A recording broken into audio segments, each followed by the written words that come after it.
And hello, comic book fans. It is Friday night. I am continuing with my new format. Sorry about the light in the background. It is the 21st of June, the longest day of the year. So the sun is pretty much coming right in through my balcony.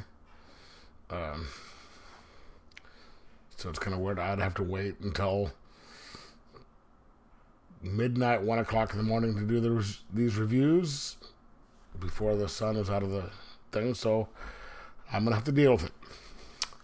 So my new review pattern now is to do the two favorite comics for the week and then the one that I'm most disappointed with and do them separately. And let me tell you what I think afterwards. Talk to you later.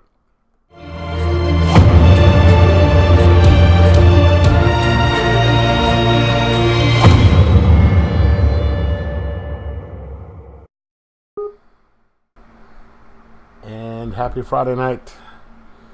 Now it is time for my second video. Second comic. I am always on the lookout for a good vampire story, vampire movie, vampire comic.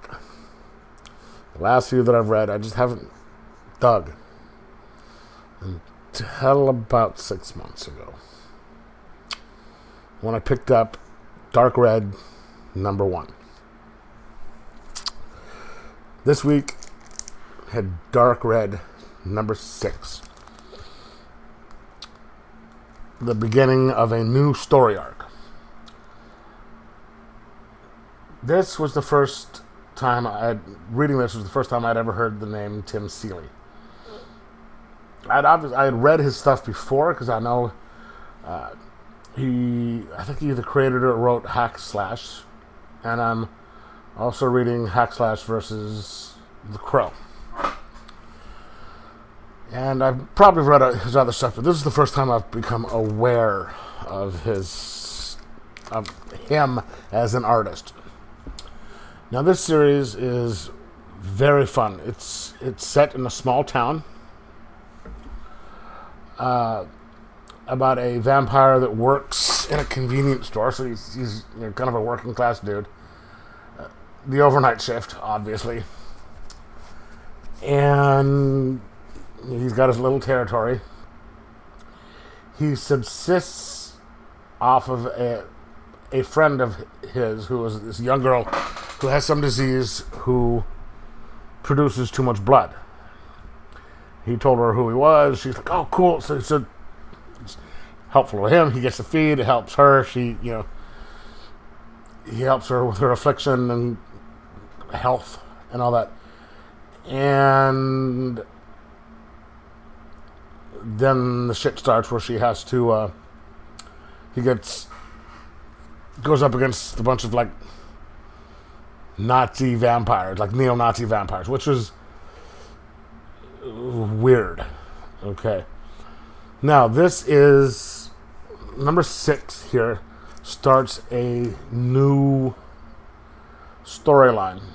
He's defeated the bad guys, and there's a little bit of an aftermath going on because a couple of people have disappeared that he knew, what happened to them.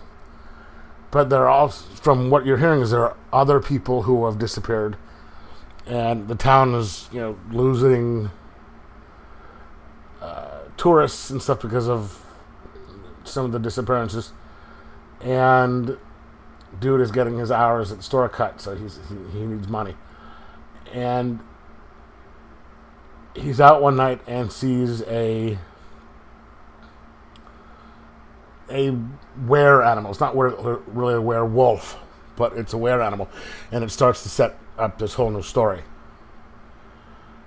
that is still connected somehow to the previous. I don't want to go too much into it, but Tim Seeley, he takes a lot of the typical vampire, tropes. werewolves and were animals are not, they don't get along. You have your territory that you can't come in, without permission. Garlic, silver, stuff like that. But he's doing this in an interesting way because the characters are, or at least the central character is interesting, and the art really plays along well with it.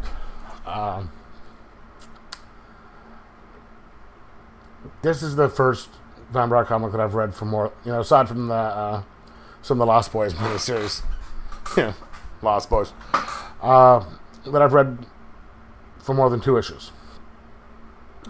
This is number 6. And I'm really looking forward to number 7. And I'll keep going with it as long as he keeps doing as good a job as he's doing.